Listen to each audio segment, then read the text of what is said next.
Why was the village so quiet? That was the first thing she noticed, even before the others did. The kind of silence that wasn't natural. The kind that made the back of your neck prickle like a warning. Night had settled over the mountains, heavy and black, and the stars above glittered like 1,000 silent witnesses. Below, in the valleys of Kuner, the SEAL team advanced 5 shadows moving in rhythm, their boots whispering against loose gravel and dry riverbeds. On paper, the mission was simple: capture or kill Ibrahim, a logistics commander who had funneled weapons and blood through these valleys for a decade. But nothing in Kuner was ever simple. Chief Petty Officer Eric Lawson, the team leader, crouched low behind a stack of shale rock, scanning the compound through night vision goggles. All stations report. His voice whispered across comms. 1 in position. Came Ruiz. The medic, calm but tight. 2 in place. Kelly, the breacher, responded. 3 ready, said Marissa Vega. Her voice was low, even, but the truth was different. From her perch high on a ridgeline nearly 900 meters above the valley floor, Vega's chest tightened with the cold and the thin air, her hands steady on the rifle. Stock, stung from jagged rock, she had chosen this brutal position. She always did. From here, she could see everything. The compound, the alleyways, the broken roofs.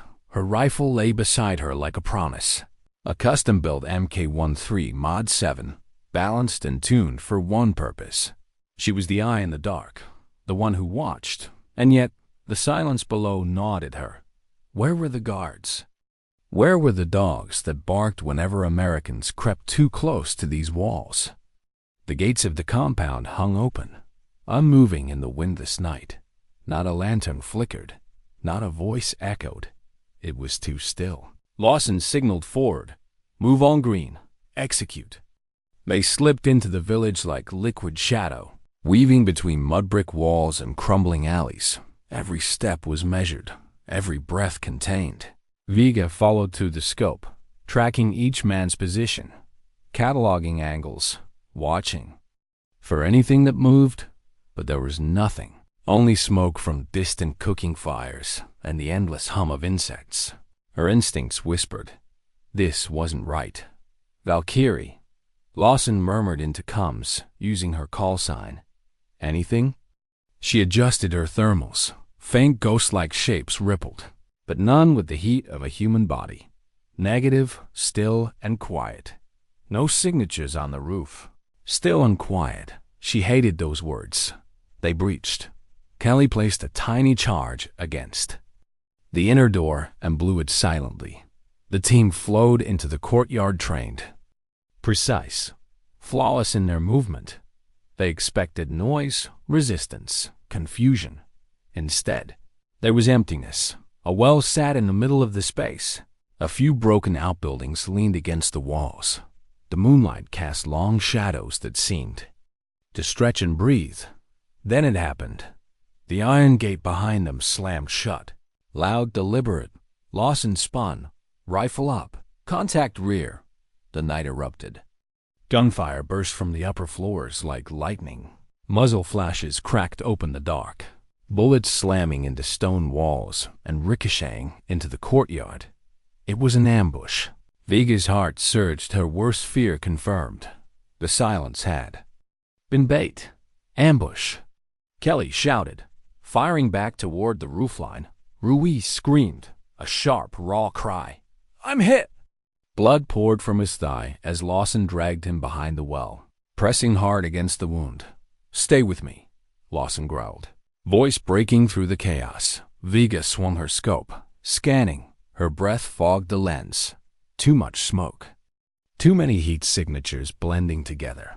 They had set fires around the perimeter, flooding the air with haze that scrambled her thermal optics. She could see light, see movement, but not enough to separate target from trick. Her stomach tightened. From this distance, hesitation meant death. Bullets rained into the courtyard, chewing the walls apart. The men were boxed in. The gate locked, 4 walls, no exit. A kill box. Where's our backup? Lawson barked into the cum. Birds are still 10 mics out. Vega answered, eyes locked to her scope. 10 minutes. They wouldn't survive 10 minutes. Not pinned like this. She repositioned, crawling across sharp stone, every movement scraping. Her arms raw. If she could just gain 5 more meters. A new angle, maybe her fingers bled against the rock. One slip and she would tumble down the mountain. But she didn't hesitate. Her team was bleeding out below. Every second was a lifetime. She steadied the rifle, adjusted the scope, through the smoke. A faint figure appeared. A rooftop shooter, hammering rounds toward Kelly's position. Vega exhaled. Wind correction. Range. Her finger tightened. Crack. The rifle roared, echoing across the valley like thunder. From above, death was quiet. From below, it screamed. The insurgent jerked backward, weapon clattering from his hands before his body dropped over the edge with a dull thud. The courtyard fell into a sudden pause. A moment to breathe. Move left. Lawson shouted, seizing the window. The team shifted, dragging Ruiz, laying suppressing fire. But the calm lasted seconds. 2 new shooters took the fallen gunman's place. A mortar thumped from the far side of the village, rattling the earth. Beneath them, dust filled their lungs. "Valkyrie, what do you see?" Lawson's voice cracked. "Working on it," she whispered, though her heartbeat thundered in her ears. Another muzzle flash flickered in the tower lattice. She steadied again. Crack. A body collapsed into shadow. "Tower clear," she said. Flatly, Simmons cheered under his breath. Vega didn't celebrate. She never did. She simply shifted. Crawling higher, her knees bruised raw against stone. Every inch upward widened her vision of the compound, but every inch upward also meant exposure. She spotted them. 5 insurgents moving behind the wall, one with bolt cutters, another setting a charge at the gate.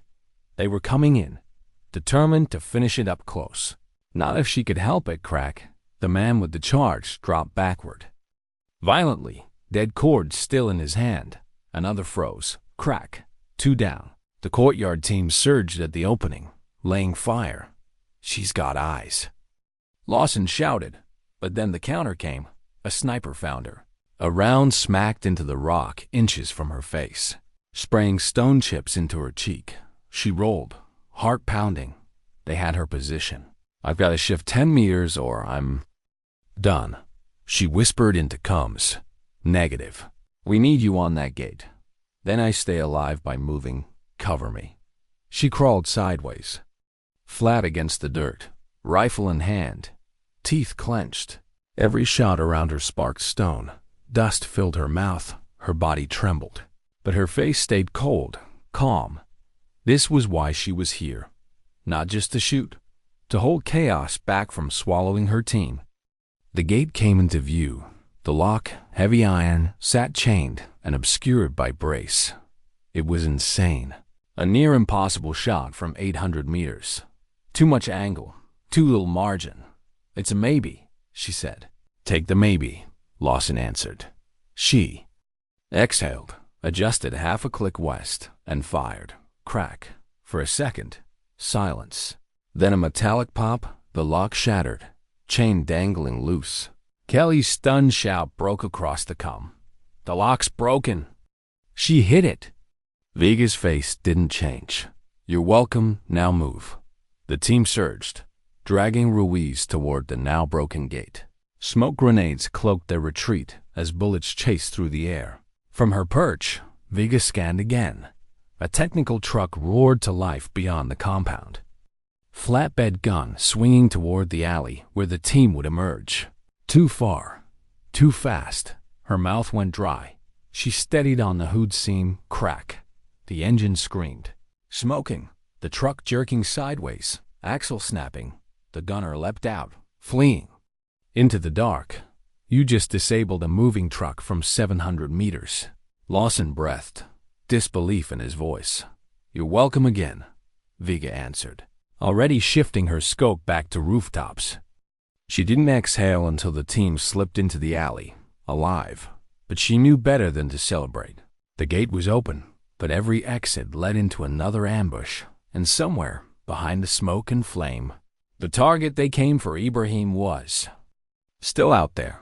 Sometimes silence isn't peace. Sometimes it's the trap before the storm. What do you do when every path forward feels like a coffin? That was the question Lawson couldn't let himself ask aloud. Not with Ruiz bleeding in his arms and the walls spitting fire at them. But Vega knew. She saw it through her scope. Every exit was lined with shadows. Every alley turned into a kill zone. And still, they had to move. The gate hung broken, dangling crooked on its hinge where her bullet had found its mark. A shot most would have called impossible. For Vega, it wasn't a miracle. It was muscle memory, discipline, years of swallowing fear and breathing steady through glass. One breath in, one out, fingers settling like a whisper on the trigger. Precision instead of prayer.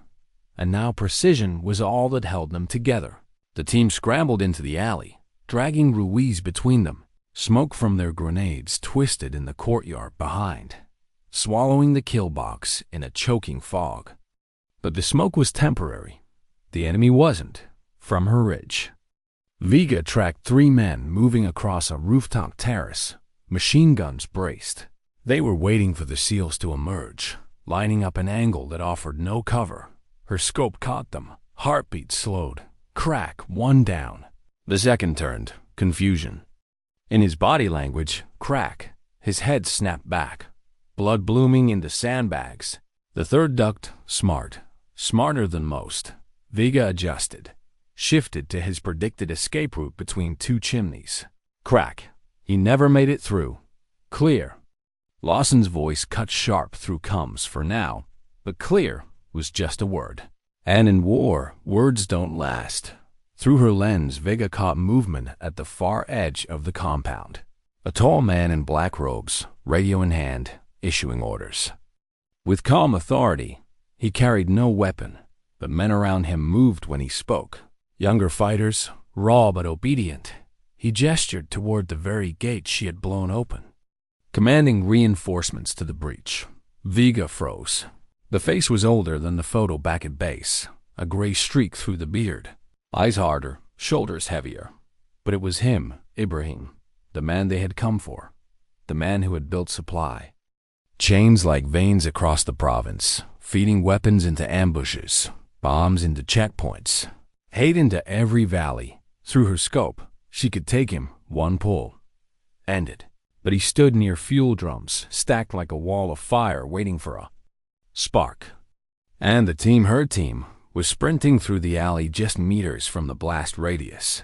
If she fired, she might kill Ibrahim, but she might also bury Lawson and the others under fire and rubble. Her finger tightened, jaw clenched, a war inside her. Do you take the shot that ends the mission, or hold the shot that saves the team? The world narrowed. The choice pressed like a knife against her chest. She fired. The bullet didn't aim for Ibrahim's chest. It slammed into the fuel drums. The explosion was instant. Flames roared skyward. Black smoke blotting out stars. The ground quaked beneath her stomach as bodies were thrown into the air like ragdolls. Ibrahim vanished in the fireball. Secondary detonation. Vega barked into comms, voice steady even as the ridge shook under her. Lawson's voice came back. Sharp. You think you got him? She didn't answer right away. Watching. Smoke swallowed everything. Glowing orange at the edges. Then, I think I got something. Can't confirm yet. It was the truth. She never lied to herself. The alley shuddered with shockwave. But Lawson's team pushed through, dragging Ruiz, covered in soot and ash. Their lungs burned with every step, but they didn't stop. The fire had bought seconds. That was all. Vega shifted her scope. Scanning beyond the compound, a pickup truck roared to life. Headlights stabbing through the haze. A technical flatbed-mounted gun. 2 men scrambled aboard. The truck swung wide, aiming for the end of the alley where the SEALs were breaking. Through, Lawson's voice came frantic. We've got engine noise. I see it, Vega replied, cold. Don't stop moving. She ignored the gunner. Too far.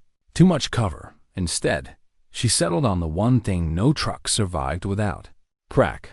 The engine block screamed, smoke pouring, the vehicle jerking sideways as its front axle snapped. The fighters bailed, scattering into the hills. "You just saved us again," Lawson whispered, half awe, half disbelief. Viga's scope stayed on the field. Eyes hard, she didn't celebrate, didn't exhale. She couldn't afford to, not yet.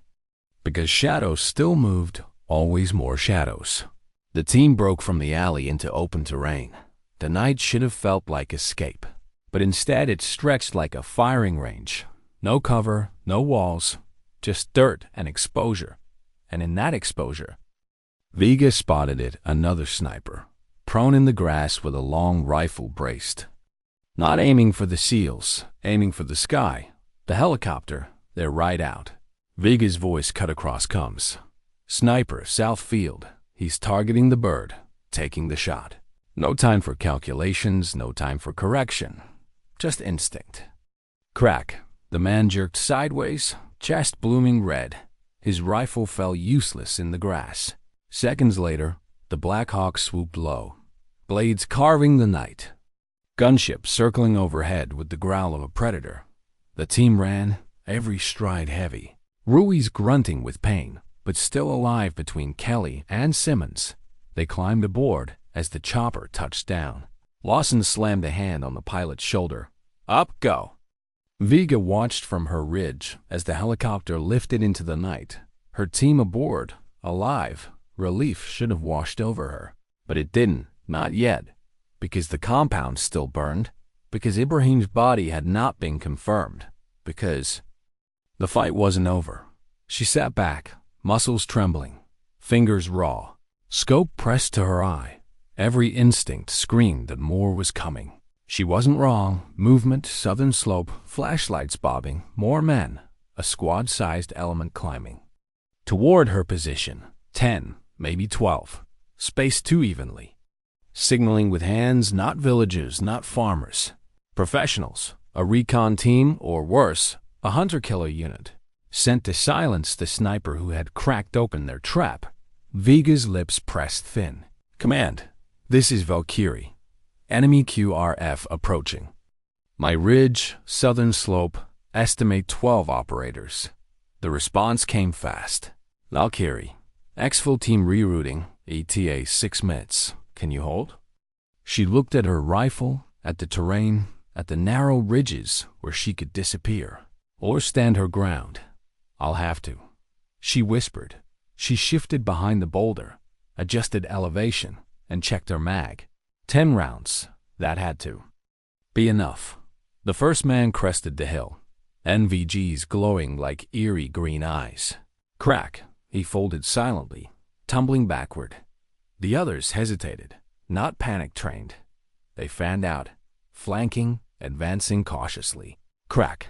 Another dropped near. A bush, his rifle clattering. But then their return fire came, round sparking stone, chipping her cover. One slammed so close it sprayed grit into her eyes. She blinked through it. Hard hammering. She crawled left, shifting her angle. Crack. A third man fell, rolling down the slope, goggles shattered. 7 left. She breathed deep. Every shot mattered. But the militia wasn't breaking.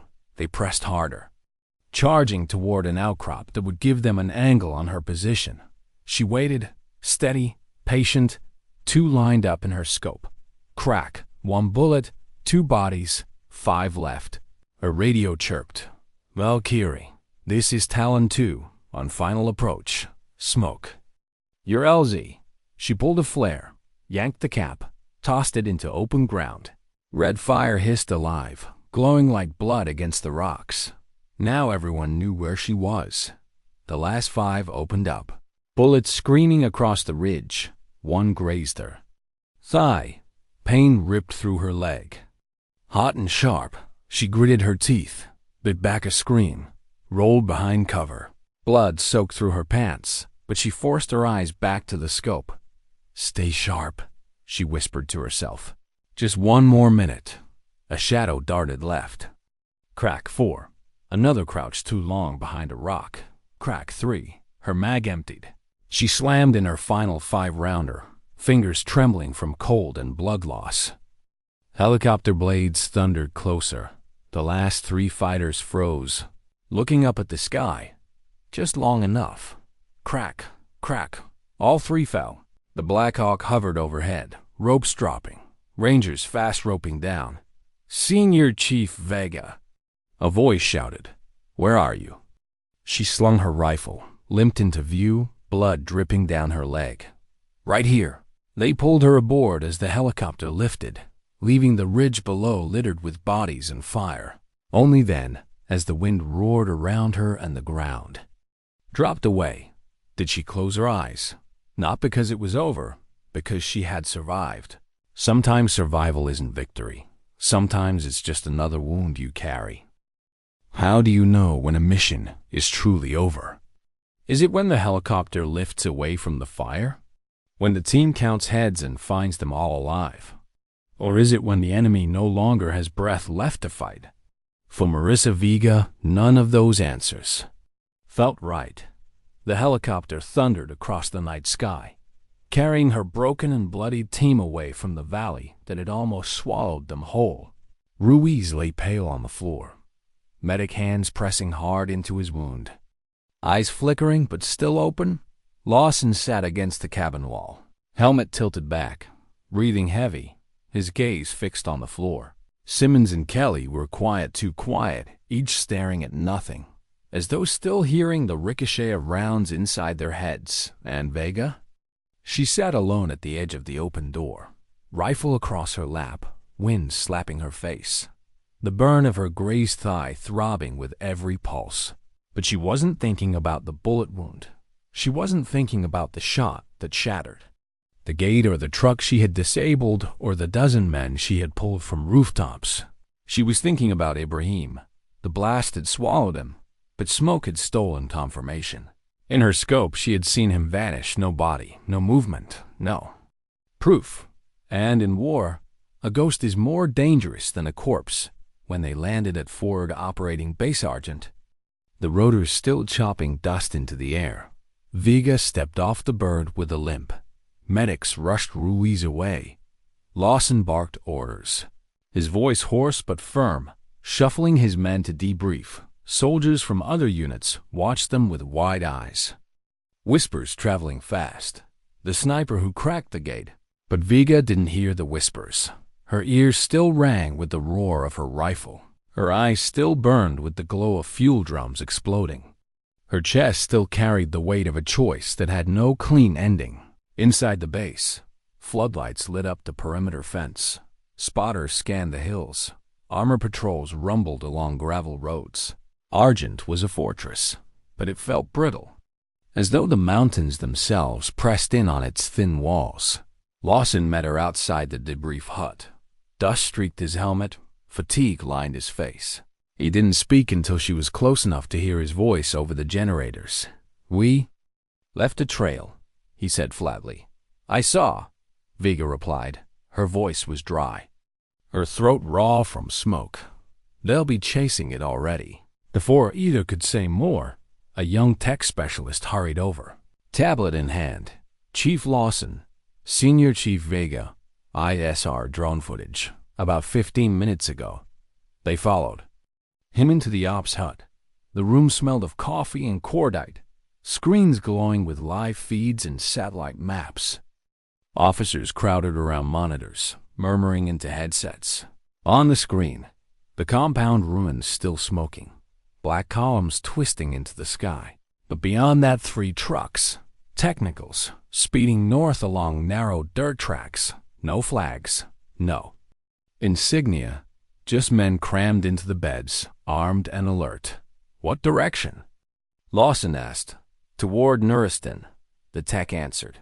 "Off-grid territory, rugged terrain, almost impassable, classic fallback." Vega knew it before she said it. He's burrowing, hiding in caves, corridors, tunnels. That's his move, always has been. The tech zoomed in. The grainy image sharpened enough to reveal one man sitting in the back of the second truck, cloth around his head, sat phone in his hand. His posture calm, commanding. Viga's stomach turned. She leaned closer. The beard, the bearing, it could be him, or it could be another ghost. You know what this means, she said quietly. Lawson nodded grimly. That wasn't a last stand. That was an opening move. Before she could respond, the klaxon blared across the base. Not a full alarm, something sharper, more immediate, rapid perimeter response. Both Viga and Lawson bolted out the door. Soldiers were already pouring toward the north fence, rifles up, vehicles revving. Spotlights stabbed the darkness. A voice crackled over radio. Possible contact. Unmarked vehicle abandoned near Southern Ravine. One body inside. Afghan National Army uniform. Throat slit. Lawson cursed under his breath. Viga felt her stomach knot. They're probing us. He muttered. No, she said coldly. They're baiting us again. The words hung heavy in the night air, carried on the wind that scoured dust across the base. This wasn't over, not even close. Hours later, in the dim operations tent, Viga sat across from a JSOC officer. Her leg had been stitched and braced, but she refused to stay in the med tent.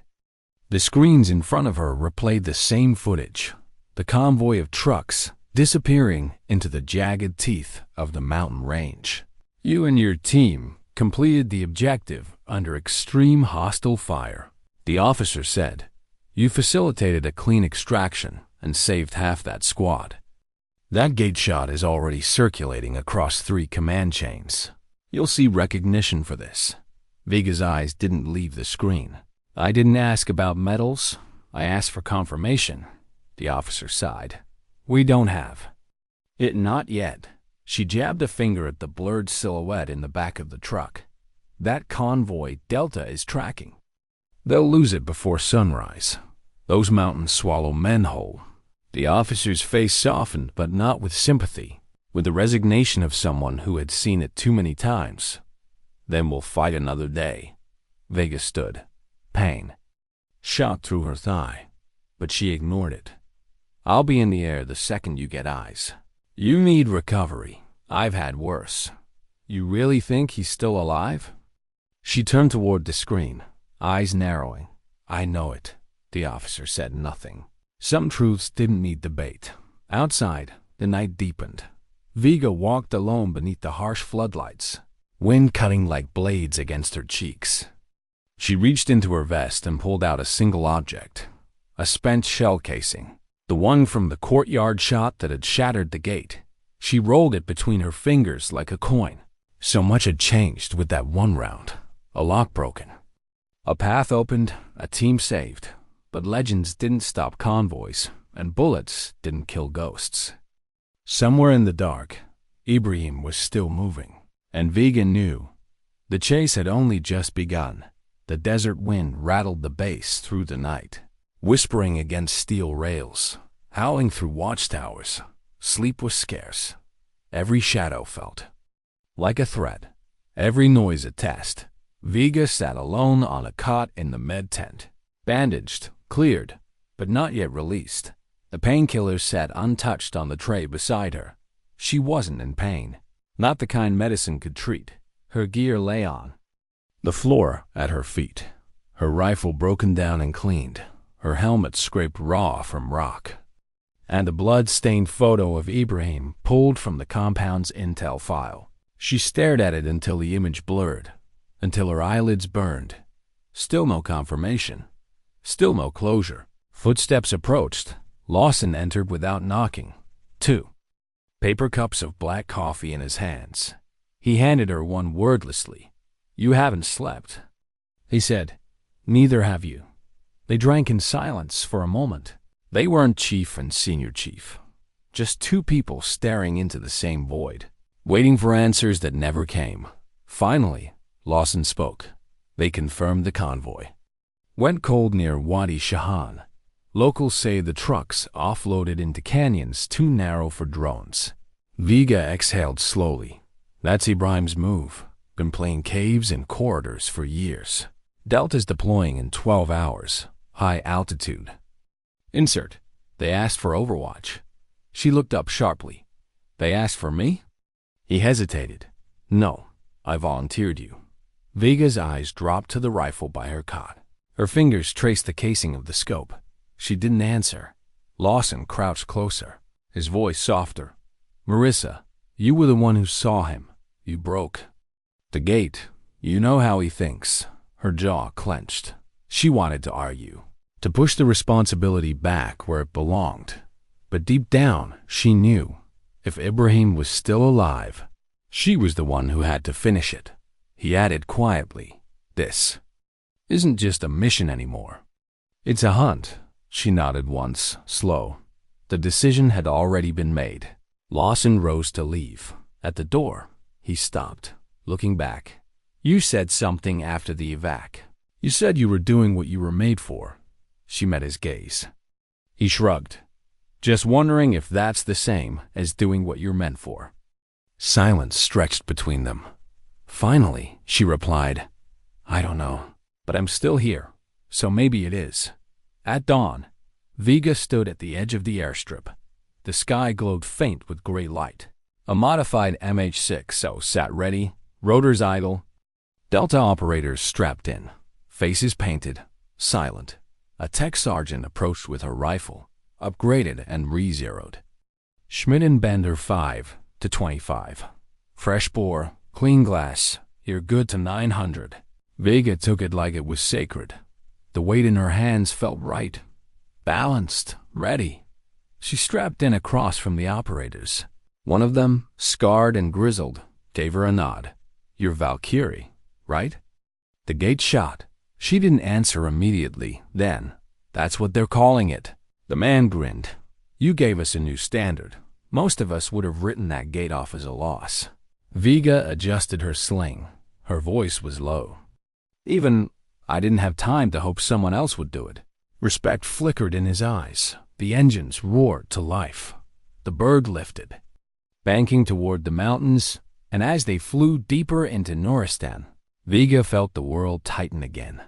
The mission wasn't over. It had never been over. She knew the truth. The shot had opened the path, but paths don't end in fire. They end where you choose to stop walking, and Vega wasn't stopping yet. What does it feel like to hunt a ghost? Not a man, not a face, not even a target on paper, but the shadow of someone who slips through fire, through chaos, through the hands of every soldier who swore they'd end him. For Marissa Vega, it felt like oxygen thinning in her chest. It felt like a weight pressing against her ribcage.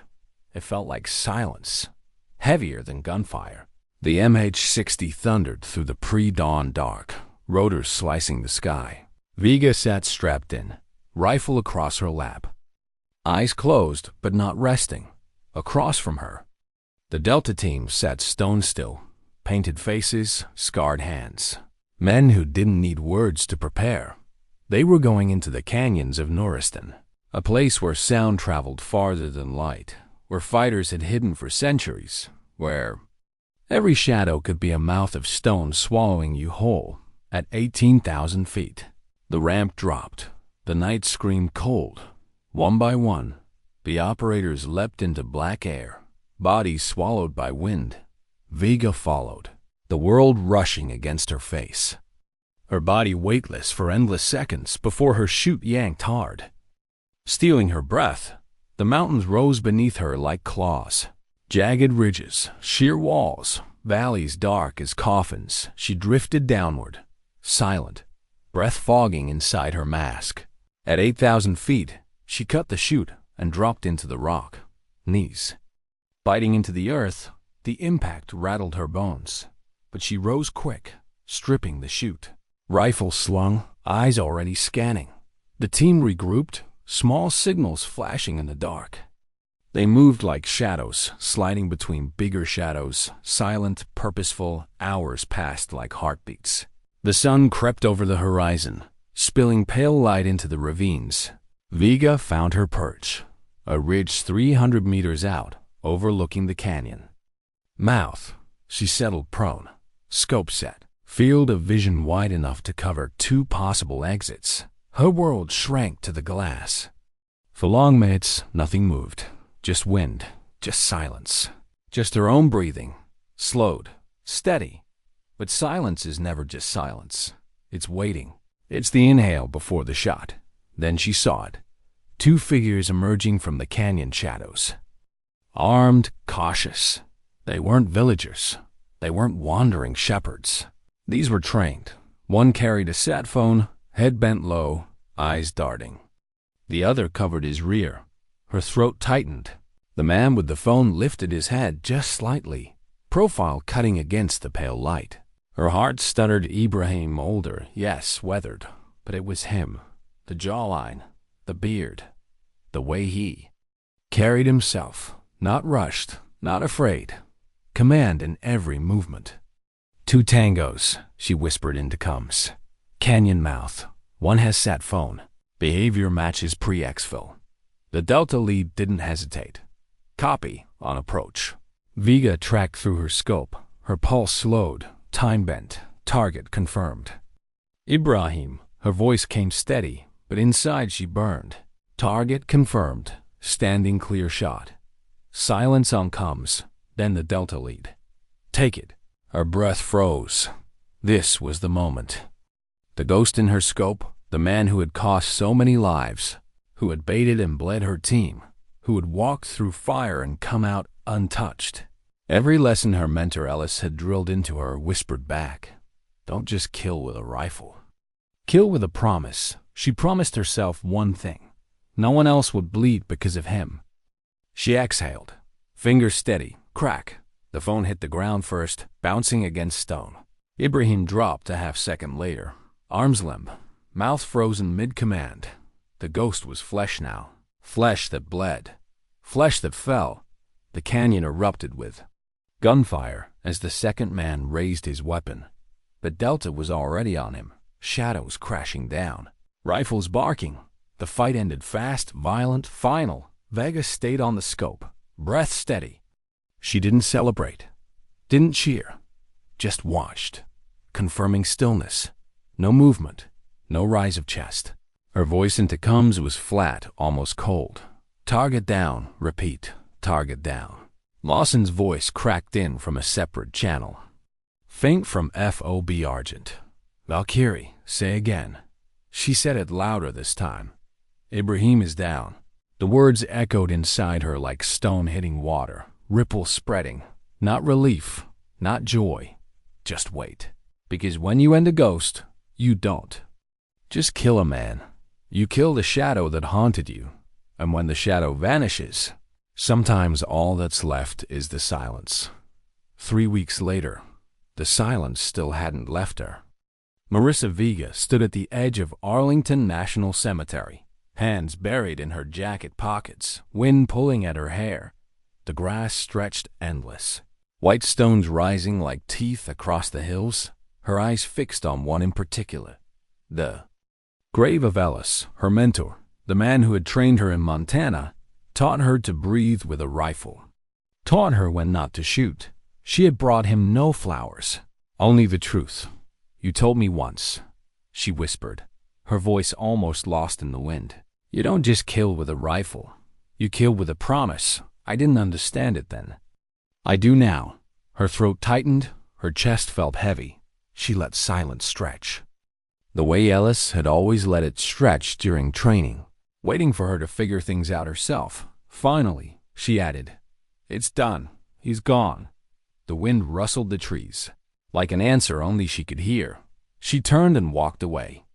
Boots crunching against gravel paths. Behind her, families murmured, honor guards marched, tourists whispered. But for Vega, time moved differently. Slower, waited. Ibrahim was gone. The mission complete, the hunt finished, and yet she didn't feel heroic. She felt finished. Maybe that was enough. Back at her modest apartment outside Virginia Beach, Vega sat on the back porch, beer sweating against her boot. Her rifle, cleaned and locked, rested in its case beneath the bench. She stared at the stars, the same stars that had once looked down on her ridge.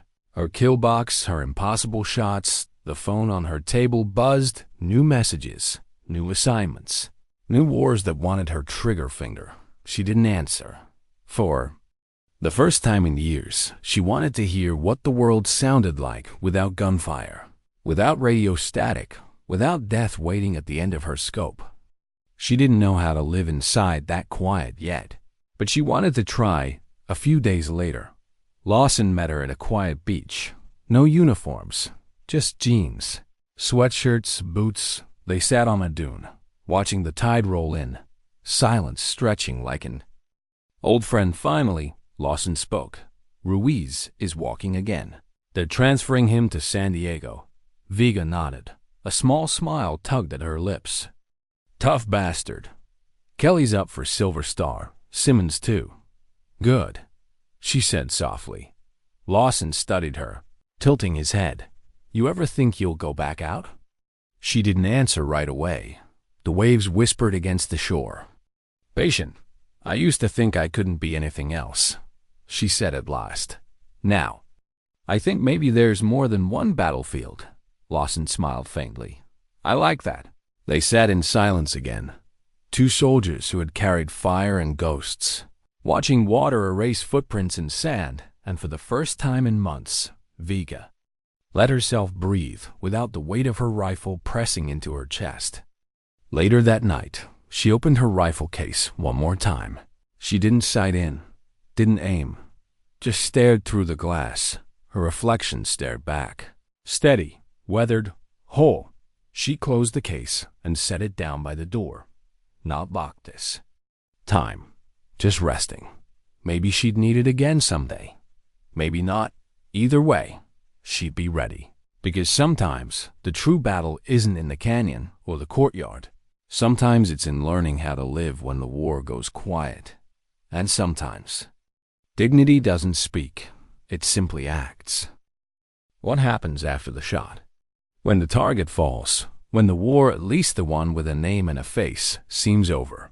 For Marissa Vega, the silence after Ibrahim's death was heavier than the firefight that had chased her down a mountain ridge. At first, there had been recognition, commendations, quiet handshakes from officers who normally looked through her, emails from people she had never met, carrying words like legendary, unprecedented, gate shot. In training circles, her name became shorthand. Do the impossible like Valkyrie did. But none of it felt like victory.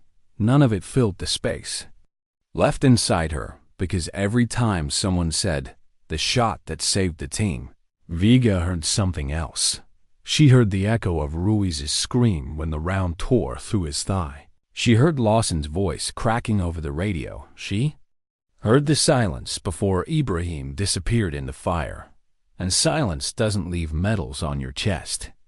Silence leaves ghosts, weeks turned into months.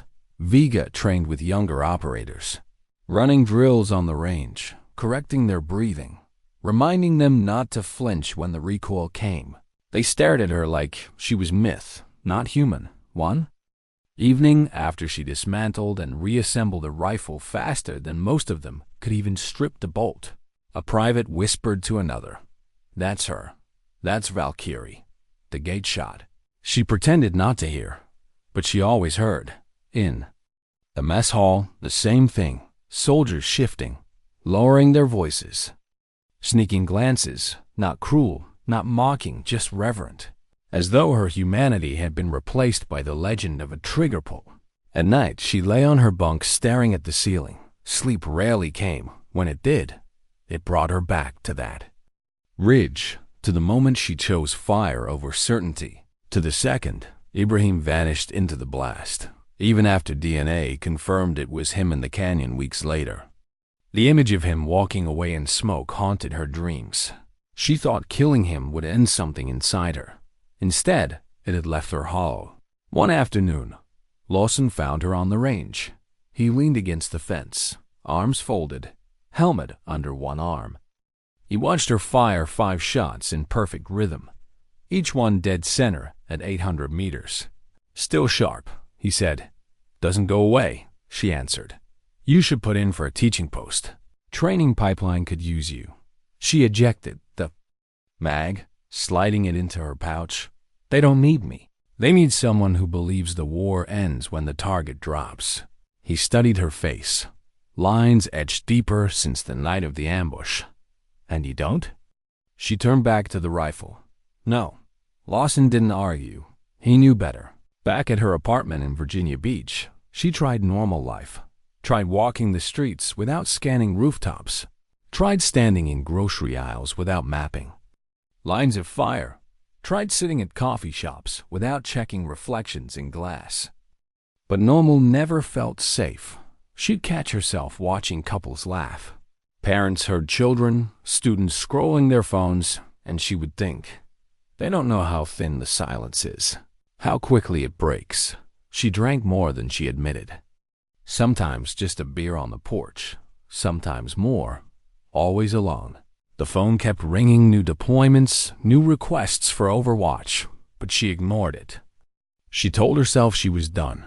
She told herself she wanted quiet. But the quiet wasn't peace. It was pressure. Pressure she couldn't shake one night. She opened the rifle case again, not to clean it, not to sight it, just to look. The glass. Stared back with her reflection, weathered, hollow-eyed, and she whispered into the silence. Who am I if I don't pull the trigger? The question hung there, heavier than the rifle itself.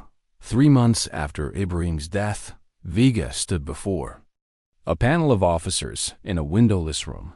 They asked the same question in different words. Do you want back in? She didn't answer at first.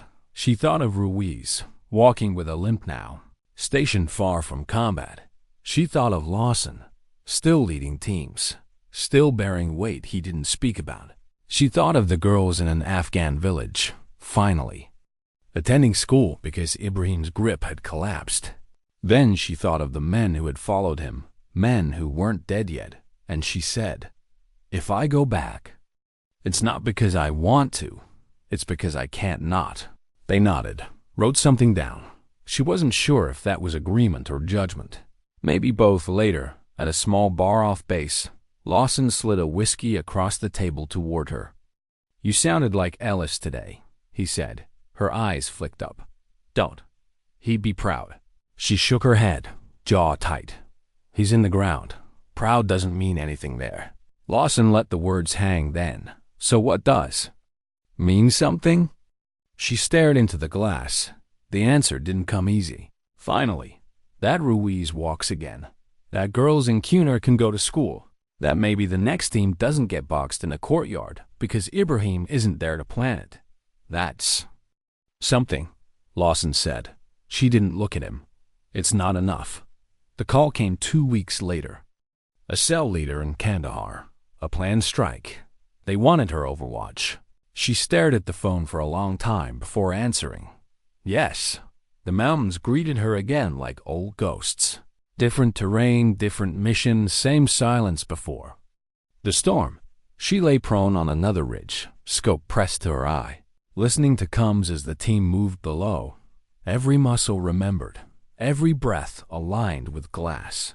But something inside her was different this time. She wasn't chasing Ibrahim anymore. She wasn't chasing closure. She wasn't hunting a ghost. She was holding a promise. The promise Ellis had taught her.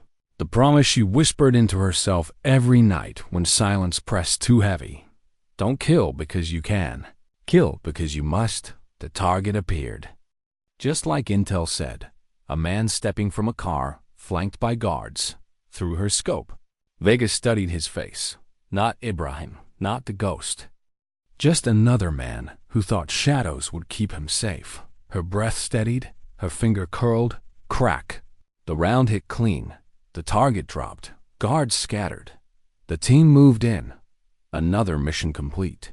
Another silence afterward, but this time, as Vega lowered her rifle, she felt something different. Not joy, not relief, not emptiness. Purpose. Because sometimes purpose doesn't roar. Sometimes it whispers. And sometimes, in the silence after the shot, it's enough to know that someone, somewhere, just got to live another day. Back at base, Lawson found her again. He handed her coffee, the same way he always did, as though ritual might anchor them. Still don't. Believe in medals? He asked. She shook her head. Then what keeps you here? She looked down at her hands, scarred, steady. The silence, she said. I can't live in it. Not yet, so I fill it. Lawson studied her, then nodded. Until? She met his eyes. Until I figure out who I am without the rifle. That night, she lay awake in her bunk, staring at the ceiling again. The phone would keep ringing. The missions would keep coming. The silence would always press in. But for the first time, she didn't feel hollow. She felt tired, human, alive, and maybe that was the beginning of something. Maybe survival wasn't just carrying ghosts. Maybe it was learning how to let them speak without letting them define you. Outside, the wind moved across the base like a breath. And somewhere, far from the valley, a little girl opened a book by lantern light. She didn't know Marissa Viga's name. She didn't know a sniper had cracked a gate open half a world away. But her world was quieter now. And sometimes, that was the only victory that mattered. What happens when the uniform comes off, but the war doesn't? For Marissa Viga, that question haunted her more than the echoes of gunfire. The missions kept coming, not as frequent, not as dire, but steady. Her phone buzzed with new coordinates. New cells, new targets that needed a rifle in the mountains or desert.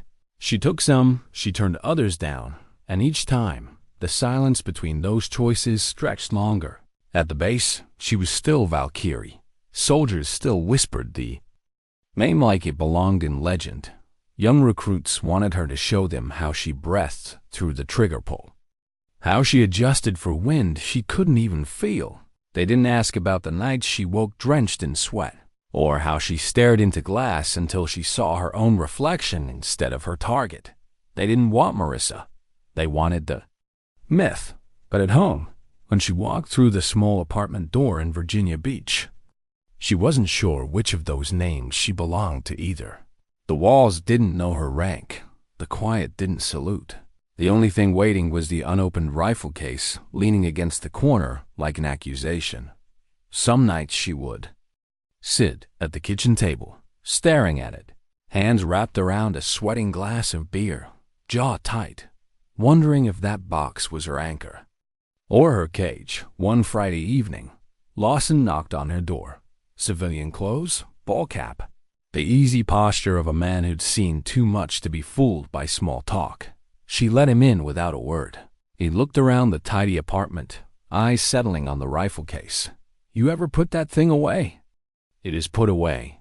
He raised an eyebrow. That's not storage. That's shrine. She didn't answer. Instead, he set a paper bag on her counter, Chinese takeout. The smell filled the room. They sat, ate in silence, chopsticks clicking against cardboard. After a while, Lawson leaned back. You ever think about quitting for good? She stared at the floor. Every day. And every day I don't. Why? She exhaled slowly. Because if I stop, I don't know who I am. He studied her face. Maybe that's the point, to find out. Her lips tightened. Maybe I'm afraid of the answer. A week later, she tried. She really did.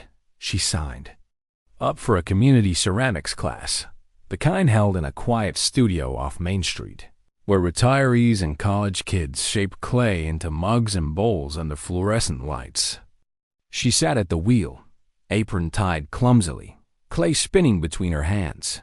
The instructor guided her fingers, gentle, patient. Don't fight it. Let it form. Hands steady. Pressure even. She almost laughed. It was the same advice Ellis had given her years ago, lying prone in Montana snow with a rifle that weighed more than she did. Don't fight the shot. Let it form. Hands steady. Pressure even. But this wasn't a rifle. It was clay. And yet, her hands trembled, not from recoil this time, but from the absence of it. She looked around the room. A teenager shaped a lopsided vase. An old woman smoothed the plate. They were smiling, content, living in the simplicity of shaping something fragile. Viga tried to smile too, tried to let herself belong. But the clay collapsed in her hands. She pulled away, breathing hard, staring at the ruined mound as if it had betrayed her. The instructor placed a gentle hand on her shoulder. "It's just clay. Start over." But Viga couldn't, not that night. She left early, apron still smeared, heart heavier than when she arrived. Because the truth was simple. She didn't know how to start over. Back on base the next month, the whispers returned. The legend never faded. She overheard two new recruits talking in the gym. "That's her. The one from the ridge, the gate shot. She's untouchable, untouchable." The words struck her like shrapnel. They didn't know about the flare of pain still burning in her thigh when she ran. They didn't know about the nights she traced the casing from that courtyard, shot across her palm like a rosary bead. They didn't know about the moments she wished she had missed, not to save Abraham, but just so someone else could have carried the weight. Untouchable? No, she was all scars and silence. But legends don't limp. Legends don't wake screaming. Legends don't sit in ceramics classes trying to remember what it feels like to shape something instead of break it. That night, she stood on the beach. Again, the tide whispered against the shore. The same place she had sat with Lawson weeks before. She crouched, dug her fingers into the wet sand, and let the water pull grains away from her skin. For once, she didn't think about rifles, or gates, or ghosts. She thought about what it meant to be soft, to be worn down instead of hardened. And in that thought, something shifted. Maybe she wasn't untouchable. Maybe she wasn't supposed to be. 2 days later, command called again. A strike on a supply chain leader in Helmand. They wanted her eyes, her rifle, her myth. She hesitated, not for seconds, but for hours. In the end, she said yes. But when she lay prone on the ridge that night, scope glinting under a sliver of moon, she felt different. She didn't feel hollow. She didn't feel chained. She felt chosen by herself. This time, the shot came clean. The man fell. The mission ended. The team returned. And as she packed her rifle, she whispered something she hadn't before. "This doesn't own me." Back home, she returned to the ceramics class, sat at the wheel again, clay wet between her fingers. This time, she didn't rush, didn't tense. She let the wheel turn, let the clay rise slow. It wasn't perfect. It leaned, it cracked, but it held. When she set it on the shelf, crooked as it was, she smiled, because sometimes living wasn't about precision.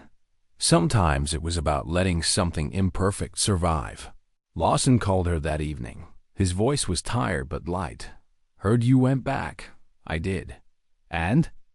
She glanced at the crooked bowl drying on her counter. "And I'll go again, but not forever." "What does that mean?" "It means one day I'll walk away, for good. And when I do, I'll be more than Valkyrie." "What will you be?" She thought about it, really thought. Then she said softly, "I'll be Marissa." The line went quiet. Then Lawson said, "That's enough." For the first time in a long time, she believed him. Because the truth was simple. You can be a legend on the ridge. You can be a myth in the mess hall.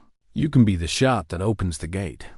But at the end of the war, when the silence comes, the only name that matters is the one you can live with. And for Marissa Viga, that name wasn't Valkyrie.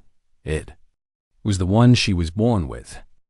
What does it mean to walk away from a war that never ends? Not the war on paper, not the one briefed in operations tents, but the war that follows you home, the war that sits in your chest when the world around you is quiet. For Marissa Viga, that question grew louder with every sunrise. The crooked clay bowl sat on her kitchen counter, dried now, hardened in its imperfections. She caught herself staring at it more than she admitted. It wasn't beautiful. It wasn't useful. But it was hers. A piece of her that wasn't forged in recoil or sharpened by scope glass. One night she ran her fingers over its uneven rim and thought, if I can let this survive, maybe I can too. But the phone still rang. Each mission request carried the same weight. A new cell, a new name, a new target who thought shadows could shield him. She said yes, sometimes no others. And each time, she felt the balance shift. Yes meant she was still Valkyrie. No meant she was trying to be Marissa. Both identities wrestled inside her, like two hands locked in a grip neither would release. At the base, Lawson noticed. He always did. "You've been picking your missions," he said one afternoon as they stood by the motor pool, wind carrying grit across the yard. She didn't deny it. "I don't go unless it matters." His brow furrowed. "They all matter. Not the same way." He studied her, the way he had since Cuna. Eyes searching for cracks he knew she wouldn't admit. "So what's the difference?" She looked away. "The difference is whether I need to pull the trigger or whether someone just wants me to." He didn't argue, because he knew the truth in her words, but outside the gates of the base, the world didn't care about the difference. At a diner near the coast, a young Marine recognized her. He approached. With wide eyes, phone already in hand. "You're her, right?" The sniper, Valkyrie, the gate shot. Vega froze with her coffee halfway to her lips. The Marine smiled, nervous but eager. "My buddies talk about you all the time. You're a legend." She forced a tight smile, nodded. "Eat your breakfast, Marine." He laughed awkwardly, retreated to his table. She stared down at her cup, hands trembling. Legend. The word landed like a stone in her stomach. Legends don't wake at night with their hearts hammering. Legends don't smell burning fuel every time they close their eyes. Legends don't sit alone in diners wondering if the silence will ever stop pressing in. She didn't feel like a legend. She felt like a woman holding her pieces together with scars and stubbornness. Later that week, Vega drove inland, far from the ocean, to the shooting range where Ellis had once trained her. The place hadn't changed. Wind scoured the same empty plains. Targets stood at the same distances. She sat up prone on the same line, where he had once stood over her, voice low, teaching her how to let breath guide the trigger. "You don't just shoot to kill," he had told her. "You shoot to decide, to promise, to protect." She closed her eyes, hearing him as though he were still there, and for a moment, she wasn't Valkyrie. She wasn't Senior Chief Vega. She was just Marissa, a younger version of herself, learning to aim not at a target, but at a purpose. When she finally opened her eyes, she didn't fire. She just lay there, cheek against the stock, breathing steady, because not every shot had to be taken. That night, back home, Lawson called. "You disappeared today," he said. "Needed air. You find it?" She thought of the range, of Ellis, of the clay bowl on her counter. "Not yet," she said softly, "but I'm closer." Weeks passed, missions came and went. Vega kept her rifle close but not constant. She let herself take longer walks on the beach. She let herself sit in diners without scanning every exit. She went back to ceramics, making another bowl, this one less crooked than the last. She wasn't healed. She wasn't whole, but she was trying, and maybe trying was enough. A ghost don't vanish because you ask them to. One night she dreamed of the courtyard again, the kill box, the gate slamming shut, Ruiz's scream, the impossible shot that cracked the lock. In the dream, she missed, and in the dream, everyone died. She woke gasping, drenched in sweat, chest heaving. She sat on the edge of the bed, face in her hands, whispering to the dark, "It's over, it's over." But it never really was. The next morning, Lawson knocked on her door again. She opened it, eyes red, but said nothing. He didn't comment, just stepped inside, sat at her table, and poured coffee into 2 mugs as though he lived there. Finally, he said, "I had the dream again, too." Her head lifted. The courtyard. Except I didn't get Ruiz out. Their eyes met. Neither spoke for a long time, because some truths didn't need words. That evening, they walked the shoreline together. No uniforms, just 2 people carrying ghosts. The tide washed over there. Boots, the horizon a thin line of fading light. You ever think about quitting for real? Lawson asked. All the time. What stops you? She looked at the water. Fear. That if I put the rifle down, I'll lose the only part of me that matters. He nodded slowly. And what if the part that matters isn't the rifle? Her lips parted, but no words came because she wanted to believe him. She just didn't know how that night, back in her apartment. She opened the rifle case again. The glass caught her reflection. This time, she didn't see a ghost. She saw someone tired, someone scarred, but someone still alive. She closed the case, didn't lock it, left it leaning against the wall, and whispered, "One day, I'll walk away, and when I do, I'll still matter." Outside, the world kept turning, somewhere far away. Another village woke to a quieter morning. A girl tied her scarf, opened the book, and stepped into a classroom her mother had once been forbidden to enter. She didn't know the name Marissa Vega. She didn't know about the gate or the ridge or the canyon, but her world was freer, and sometimes freedom doesn't need to know the name of the one who bought it. Sometimes it just needs to breathe. Because legends fade, missions end, wars scatter like smoke and wind, but dignity? Dignity doesn't fade. It just waits for you to claim it. What happens when the fight is over, at least for you, but the war goes on without you? That was the question Marissa Vega woke up to every morning. The rifle case still leaned against her wall. Unopened for weeks now, she passed it daily, sometimes brushing her fingers against the latch, sometimes ignoring it entirely. It wasn't an enemy anymore. It wasn't a shrine. It was just an object waiting for her to decide whether she still belonged to it or it to her. For the first time in years, she didn't feel owned. She tried living differently. Small things, fragile things. She went back to the ceramics class, shaping clay slowly, letting it collapse and trying again without shame. She planted herbs on her porch, basil and thyme that wilted in the salty air, but made her smile anyway. She jogged along the beach without timing herself, without treating every step like an endurance test. It wasn't healing. Healing implied a wound closed forever. This was living with the scar, touching it without flinching. She was beginning to understand the difference. One evening, Lawson visited again. No uniforms, no comms. Just 2 mugs of coffee steaming on her porch. The sun dipped low, turning the sky molten. "You've been quieter lately," he said. "Quieter's not bad," she answered. He studied her.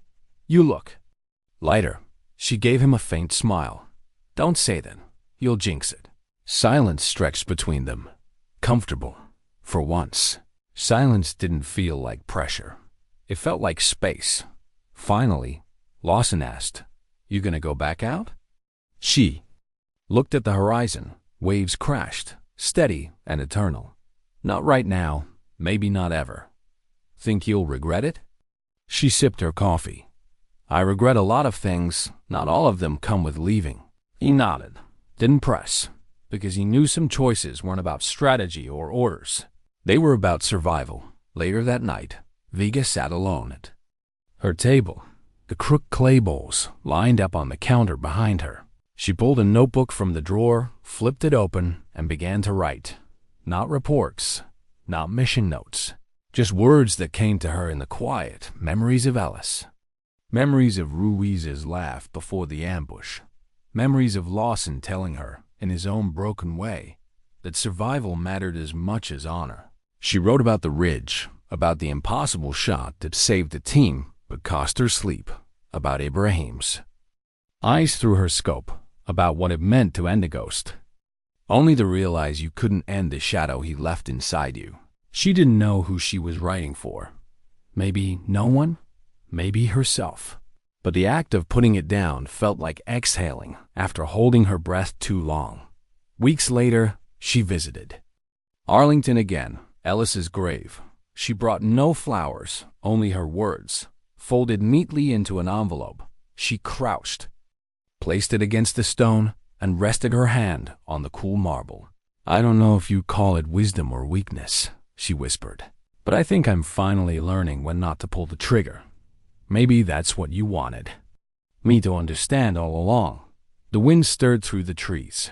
Leaves rattled. She closed her eyes, letting the silence wash over her. It wasn't an answer, but it was enough. Back in Virginia Beach, she began teaching, not officially, not in the pipeline, just local kids at a civilian range. Teenagers curious about marksmanship. Veterans who wanted to steady their hands again. She showed them how to breathe, how to let patience matter more than speed, how to respect the silence before the shot. She didn't tell them about Ibrahim. She didn't tell them about the courtyard. Some truths belonged to her alone. What she gave them instead was steadiness, and maybe steadiness was enough. One night after class, a young girl lingered as the others packed up. Barely 16, nervous, shoulders hunched. She asked softly, "Were you ever scared?" Vega blinked, surprised by the bluntness. "All the time." The girl frowned.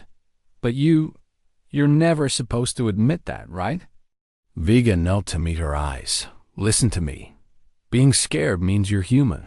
What matters is what you do when you're scared." The girl nodded slowly. Something eased in her shoulders. And in that moment, Vega realized maybe this was how she paid her debt. Not with more kills, not with more missions, but by making sure the next generation didn't confuse fear with weakness. Weeks turned into months. The phone still rang sometimes. Requests, deployments, a voice on the other end reminding her that there were always new wars, but more often.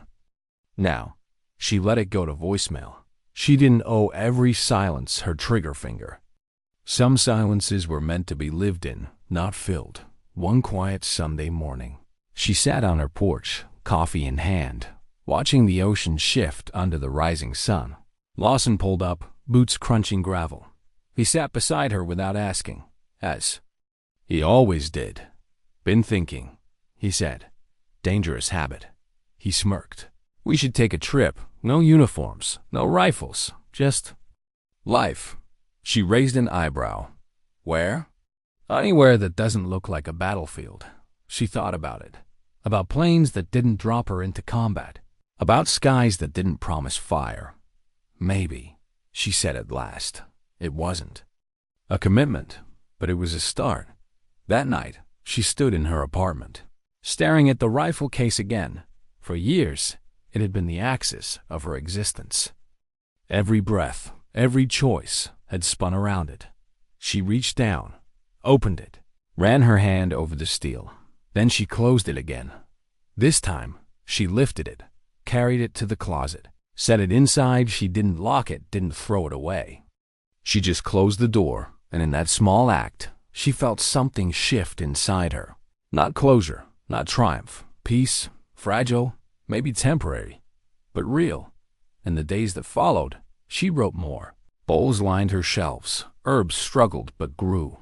She laughed with Lawson on the beach, something she hadn't done in years. The ghosts were still there. They always would be, but they no longer commanded her. She had learned how to carry them without letting them break her. And when she thought of the ridge, of the courtyard, of the gate and the impossible shot, she no longer felt hollow. She felt steady, because the shot hadn't made her a legend. It hadn't even saved her. What saved her was learning that sometimes the bravest thing you can do is put the rifle down and let the silence stay silent. The tide rolled in. The stars burned overhead. Life went on, and for the first time, Marissa Vega believed she could go on too, because sometimes dignity doesn't speak. It simply acts.